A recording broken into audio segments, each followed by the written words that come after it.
はい、今日は水菜の醤油漬け紹介していきます。一晩12時間漬けで完成します。下茹で等必要ありません。当チャンネルおなじみ旨味をプラスする調味液を使いたいところですが、今日は水菜がね、すごく淡白な野菜、食感が命みたいなところありますんで、旨味をギュッと入れるために昆布を使っていきます。切れ葉昆布1枚分、これでね、十分です。調味液作りますが、今日はね、醤油とお酒だけ。漬けだれのベースみたいなね、イメージでやってもらえるといいかなと思います。普段、みりんとか砂糖とか、その調味液の中に入れておりますが、今回糖分入れずに旨味をね、ギュッと入れる形でやっていきたいと思います。水菜は 100g。一般的に売られている袋の水菜の半分ぐらい、半束でね、やっていきます。100g 基準なので、200g、300g と倍々にね、してもらえればいいかなと思います。はい。では、早速やっていきます。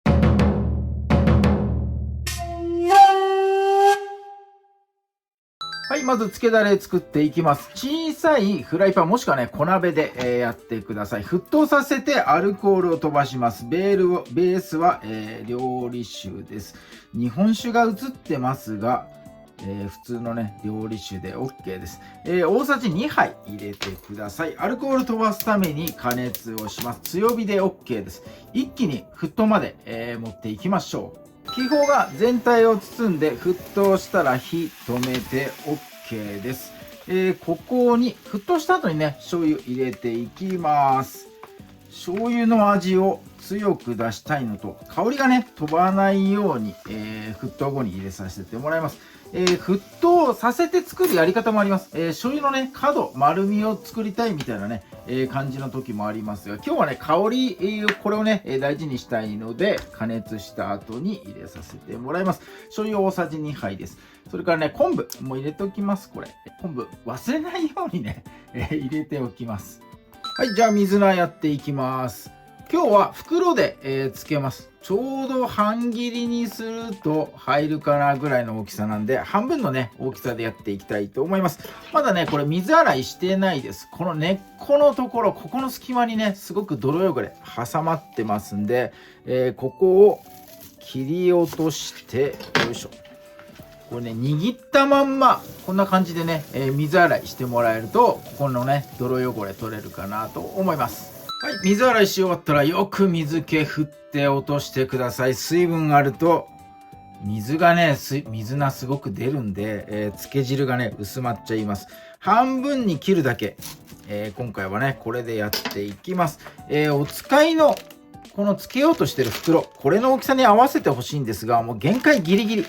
あんまりね、切らない方がいいかなと思います。それから、こんな感じでね、こう揃えて入れてください。漬け上がり、盛り付けの時にね、これ揃ってると綺麗なので、この状態のままね、つけて、この状態のまま、盛り付ける時はね、これ3等分ぐらいしてもいいかなと思いますが、このまま、なるべく、この麺線みたいな感じね、美味しいラーメン屋さんの揃ってるうどんとかラーメンみたいなね、そんなイメージでこう揃えてね、やってもらえるといいかなと思います。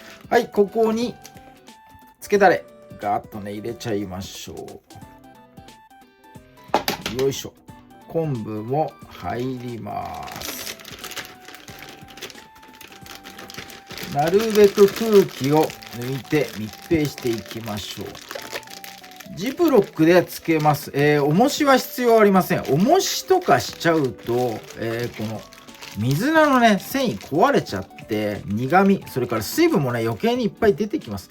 なので、12時間冒頭でね、漬けると言いました。12時間、この時間を使って、ゆっくりね、醤油の塩味入っていきます。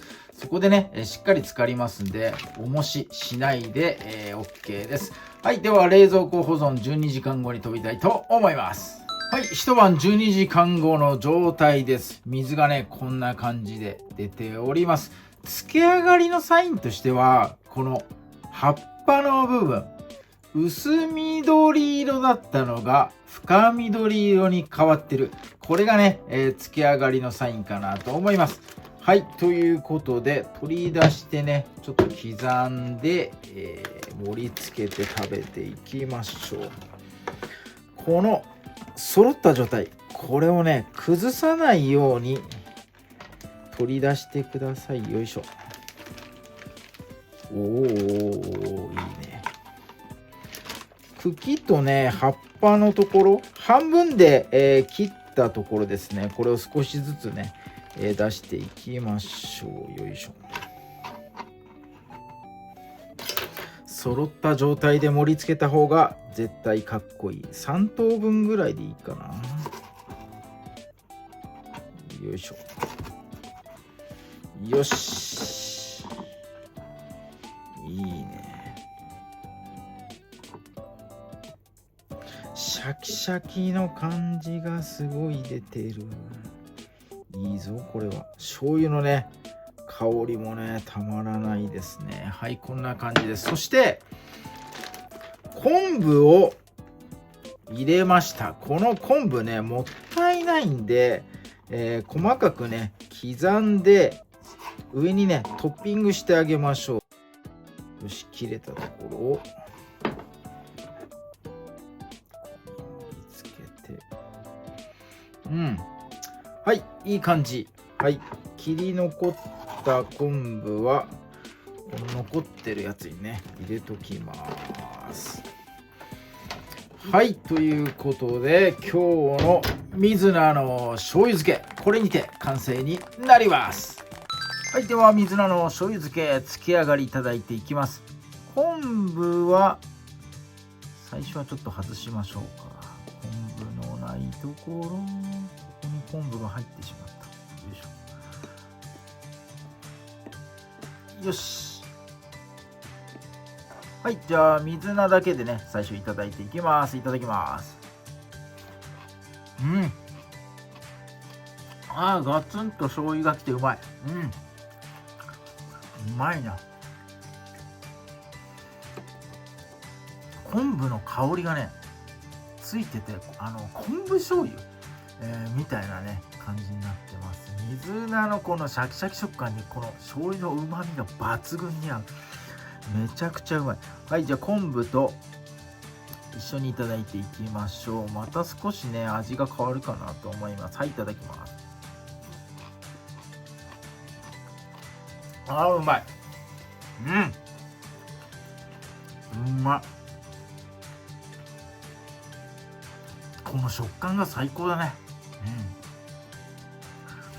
昆布のね少しこう粘りみたいのがね口の中に残って、それがね甘みだね。これは昆布の甘み、それがねあと最後の、飲み込んだ後にねこれ抜けてきますね。昆布と一緒に食べた方がうまいっちゃうまいけど、いろんなね組み合わせで食べてもらうのがいいかなと思います。あとねこの葉っぱのところと茎のところ、ここでもね、若干味、葉っぱの方にねやっぱり醤油がいっぱい入ってるんでしょっぱくなるかなと思います。まんべんなくねこういろんな配合でやってもらえると、そのたんびに味が少しずつ変わっていいかなと思います。うまい。うまいな。なんか水菜って結構難しくて、水菜が多いサラダとか作っちゃうと少しね水っぽく感じたりするんですね。それ噛んでいくうちに水分がねこう出てきて、味が薄まっていく感じかなと思うんですが、このね漬物にした時はねすごく食感が生きる。めちゃめちゃうまい。水菜には水菜の魅力がありますんで、いろいろやってきましたね。小松菜とか春菊とかねやってきましたけど、水菜が一番こう淡白かなと思います。その分ね食感が一番の魅力、この食感をね生かしてやってもらえれば美味しいお漬物作れると思いますんで、是非ともね、こちら参考にやってみてください。今回は旨味をプラスする調味液を封印しました。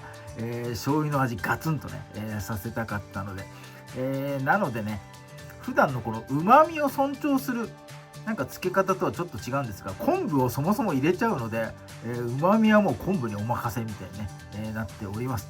ぜひともこちらの漬け方意外とね、最初にお酒を沸騰させるところは火使いますが、もうあとはね簡単なんでつけとくだけでいいんでね、やってみてもらえるとこちらも美味しさに驚いてもらえるかなと思います。ぜひとも参考にチャレンジしてみてください。